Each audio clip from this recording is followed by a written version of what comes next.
Meaning of fattist. Fattist. Fattist. Fattist. Fattist. The term fattist refers to someone who holds prejudiced attitudes or discriminatory behavior towards people who are overweight or obese.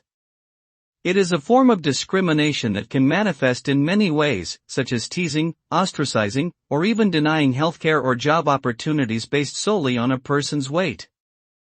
Fattism can have significant negative effects on the mental and physical health of those affected by it. Therefore, it is essential to create a society that is inclusive and respectful of people regardless of their body shape and size.